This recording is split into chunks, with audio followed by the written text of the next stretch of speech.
Hi Neet Aspirants, welcome to Vari Medical Academy. Vari Medical Academy சார்பாக அனைத்து விதமான topic சார்ந்த ஒவ்வொரு வீடியோவும் இனி வரும் நாட்களில் உங்களுக்கு வரும். உங்களுக்கு இதை சார்ந்த சந்தேகங்கள் கேள்விகள் எதுவாக இருந்தாலும் கமெண்ட்ஸில் பாஸ் பண்ணுங்கள். எங்கள் எக்ஸ்பர்ட் ஃபேக்கல்ட்டி மெம்பர்ஸ் போடுற வீடியோஸ் பிடிச்சிருந்ததுன்னா ஷேர் பண்ணிக்கோங்க. அந்த வீடியோ ரெகுலராக உங்களுக்கு வரணும்னா சேனலை சப்ஸ்கிரைப் பண்ணிக்கோங்க.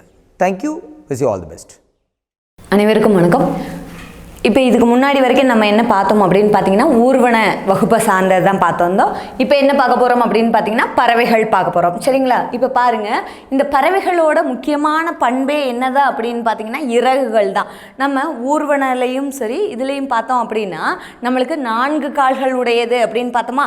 இப்போ இந்த பறவைகளில் முன்னங்கால்கள் என்னவா மாறி இருக்கு அப்படின்னு பார்த்தீங்கன்னா இறகுகளாக மாறி இருக்கு அப்படின்றாங்க. சரிங்களா? அப்போ அதனால தான் இதுக்கு பறவைகள் அப்படிங்கிறத இறக்கைகளை கொண்டு பறப்பதனால மட்டும்தான் இதை பறவைகள் அப்படின்னு சொன்னோம். இதை இங்கிலீஷில் ஏவ்ஸ் அப்படின்னு சொல்லுவாங்க. சரிங்களா? சரி, இப்போ இதில் முன்னங்கால்கள் தான் என்னவா மாறி இருக்கு, இறகுகளாக மாறி இருக்கு அப்படின்னு சொல்கிறேன். மேடம், எல்லாத்துலேயுமே எக்ஸப்ஷன் சொன்னீங்கல்ல, விதிவிலக்கு இருக்கும் அப்படின்னு சொன்னீங்கல்ல, இதுலேயும் விதிவிலக்கு இருக்கா? இருக்கு. பறக்க இயலாத பறவைகள் என்னென்னது? நெருப்பு கோழி இருக்கும், கிவி இருக்கும், பெண்குவின் இருக்கும். சரிங்களா? இது எல்லாமே பறக்க இயலாத பறவைகள் அப்படின்னு சொல்லுவோம். சரிங்களா? இதோட வாலில் பார்த்தீங்கன்னா இந்த பறவைகளை நல்லா கவனித்து பார்த்தீங்க அப்படின்னு பார்த்தீங்கன்னா அது என்ன பண்ணும், தன்னோட அழகு மூக்கு அப்படின்னு சொல்லுவோம் இல்லையா, அதோட அழகை வச்சுக்கிட்டு பின்னாடி என்ன பண்ணிகிட்டு இருக்கோம் அப்படின்னா கொத்திக்கிட்டே இருக்கும். அதுக்கப்புறம் என்ன பண்ணோம், அந்த இறகுகளை வச்சு என்ன பண்ணிகிட்டு இருக்கோம், நீவிட்டு இருக்கோம். சரிங்களா? இது எதுக்காக அப்படின்னு பார்த்தீங்க அப்படின்னா அந்த வாலோட அடிப்பகுதியில் பிரின் அப்படின்னு சொல்லக்கூடிய ஒரு சுரப்பி இருக்குது. சரிங்களா? இந்த சுரப்பி எதுக்காக அப்படின்னு பார்த்தீங்க அப்படின்னா இறகுகள் வெயிலில் போகுது இல்லைங்களா, பறந்துக்கிட்டே இருக்கு இல்லைங்களா, அதோட மாய்ச்சர் கண்டிஷன், சரிங்களா, ஈரப்பதம் நிகழ்ந்து விடாமல் இருக்கிறதுக்காக தான் இந்த பிரின் சுரப்பி மூலமாக தன்னோட இறகுகளை சரிங்களா ஈரப்பதத்தோடையே வச்சுருக்கிறதுக்காக இது பண்ணுது. ஆனால் இந்த சுரப்பியை தவிர வேறு எந்த சுரப்பிகளும் பறவைகளில் கிடையாது. சரிங்களா?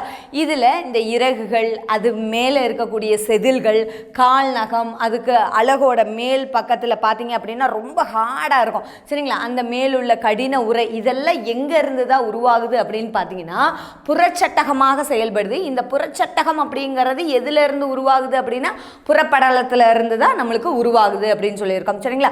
அதுக்கப்புறம் பார்த்தீங்க அப்படின்னா இதில் பறக்கிறதுக்கு ஏதுவாக நம்மளே இது பண்ணால் தூக்க முடியாது இல்லைங்களா, அதே மாதிரி இது என்ன பண்ணுது, தன்னோட உடம்பை தூக்கிக்கிட்டு பறக்குது. சரிங்களா? அப்படி பறக்கிறதற்கு எது உதவியாக இருக்குது அப்படின்னா அதோட எலும்புகள் ரொம்ப ரொம்ப ரொம்ப வெயிட், எடை குறைவாக இருக்கு. அப்படி குறைவாக இருக்கிறதுக்கு என்ன காரணம் அப்படின்னு பார்த்தீங்கன்னா அதில் இருக்கக்கூடிய நிமேட்டிக் போன்ஸ் அப்படிங்கிறது தான். சரிங்களா?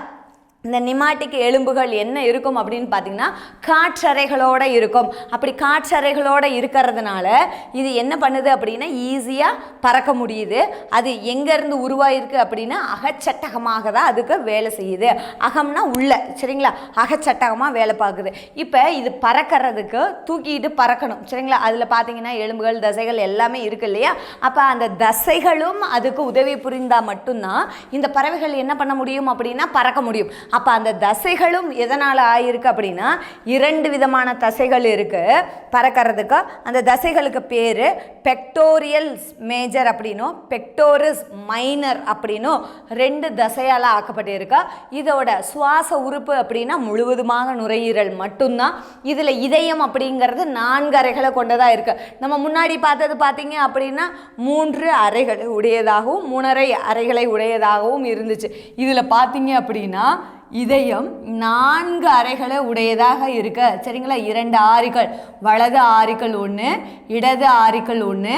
அதுக்கப்புறம் பார்த்தீங்க அப்படின்னா நம்மளுக்கு வென்ட்ரிக்கலும், வலது வென்ட்ரிக்கல் அப்படின்னும் இடது வென்ட்ரிக்கல் அப்படின்னும் 4 அறைகளாக பிரிக்கப்பட்டு இருக்கு. அப்போ முதல்ல 4 அறைகளை உடைய உயிர் தொகுதி எது அப்படின்னு பார்த்தோம் அப்படின்னா பறவைகள் தான். இதுக்கு முன்னாடி ஊர்வனல விதிவிலக்கா முதலைகள் என்னவா இருந்துச்சு அப்படின்னு பார்த்தீங்க அப்படின்னா 4 அறைகளை கொண்டதாக இருந்துச்சு. சரிங்களா?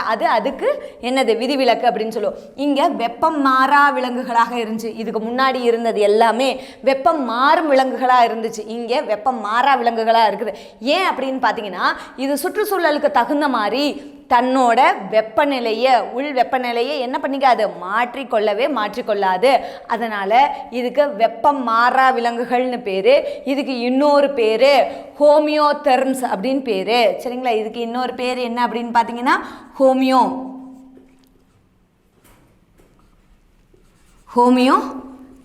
தெர்ம் அப்படின்னா வெப்பநிலை. சரிங்களா, ஹோமியோதெர்மிக் விலங்குகள் அப்படின்னு சொல்லுவோம். சரிங்களா, மோஸ்ட்லி பார்த்தீங்க அப்படின்னா இதில் இருக்கக்கூடிய விலங்குகள் அனைத்துமே, பறவைகள் அனைத்துமே முட்டையிடுபவையாக தான் இருக்கும். அந்த முட்டையும் பார்த்தீங்க அப்படின்னா நம்மளுக்கு மேலே நல்ல கூர்மையானதாகவும், சரிங்களா, அதுக்கப்புறம் கீழே பருத்தும் காணப்படும்.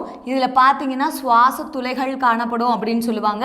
முட்டையை தண்ணிக்குள்ளே போட்டிங்க அப்படின்னா பபிள்ஸாக வரும். எதுக்காக அப்படின்னா உள்ளே மூச்சு வாங்கிறதுக்காக, காற்றை உள்ளே இழுத்துக்கிறதுக்காக. சரிங்களா, இதில் என்ன அப்படின்னா கரு உணவு இருக்கும். சரிங்களா, இதில் பார்த்தீங்க ஆம்னியான், கொரியான், ஆலன்டாயிஸ், கருசூல் படலங்கள் எல்லாமே இருக்கும். கரு உணவு இருக்கும்.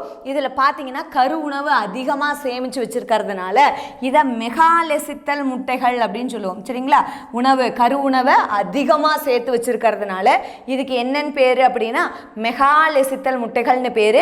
இது ஓடுடைய முட்டையாக தான் இருக்கும். இந்த ஓடும் எதனால் ஆனது அப்படின்னா கால்சியம் கார்பனேட்னால் ஆனது அப்படின்னு சொல்லுவோம். சரிங்களா, இதில் பெற்றோர் பாதுகாப்பு, அடை காத்து குஞ்சு பொரிக்கும் தன்மையுடைய இருக்கும். சரிங்களா, முட்டை போட்டோன்னே என்ன ஆயிடாது, இதாயிடாது. அது என்ன பண்ணும் அப்படின்னா தன்னதோட வெப்பநிலையில் முட்டைகளை என்ன பண்ணும், அடை காக்கும். அடை காத்து என்ன பண்ணுது அப்படின்னு பார்த்தீங்க அப்படின்னா குஞ்சுகளை வெளியில் கொண்டு வரும். அதுக்கு அப்புறமும் அந்த குட்டிகளுக்கு தேவையான உணவை கொடுத்து அதை வளர்க்கக்கூடிய தன்மை உடையது. அதனால் பெற்றோர் பாதுகாப்பு அப்படிங்கிறது இந்த பறவைகளில் இருக்குது. இதில் சிறுநீரகப்பை கிடையாது, ரொம்ப ரொம்ப முக்கியமானது. ஏன் அப்படின்னா இது பறத்தலின் போது சிறுநீரகப்பை இருந்தால் ரொம்ப வெயிட்டாக இருக்கும், அதனால் பறக்க முடியாது. சரிங்களா, அதனால தான் இந்த காக்கா, குருவி எல்லாமே மேலே பறக்கும்போது என்ன பண்ணிடுது, எச்சங்களை வெளிவிட்டுருது. சரிங்களா, அதுக்கு சிறுநீரகப்பை இருந்தால் அதை என்ன பண்ணி வச்சுக்கோ, ஸ்டோர் பண்ணி வச்சுட்டு வெளியில் விடும். ஆனால் என்ன ஆகுது, இங்கே சிறுநீர் பை கிடையாது அப்படிங்கிறதுனால இது என்ன பண்ணுது, பறக்கும்போதே தனது எச்சங்களை வெளியிடக்கூடியதாக இருக்குது. இதில் ஒரு பால் உயிர்களும் இருக்குது, இருபால் உயிர்களும் இருக்குது. ஒரு பால் உயிரிங்கிறது ஆண் பெண் வேறுபாடு உடையதாக இருக்கும். இதில் ஆணில் பார்த்தீங்க அப்படின்னா ஓரிணை விந்தகம் ரெண்டு பக்கமும் இருக்கும். ஆனால் பெண்ணில் இடது அண்டகம் மட்டும்தான் இருக்கும், வலது அண்டகம் செயலற்றதாக இருக்கும். சரிங்களா, இதில் இடது அண்டகம் மட்டும்தான் இருக்கும், ஓடுடைய முட்டைகள் இருக்குன்னு சொல்லியாச்சு. உட்கருவுறுதல் தான் நடைபெறும். இதில் மெகாலெசித்தல் அப்படிங்கிறது என்ன அப்படின்னா கரு உணவை அதிகமாக சேர்ந்து வைக்கின்றது. கரு உணவை என்ன பண்ணியிருக்கு, அதிகமாக சேமித்து வச்சிருக்கிறதுனால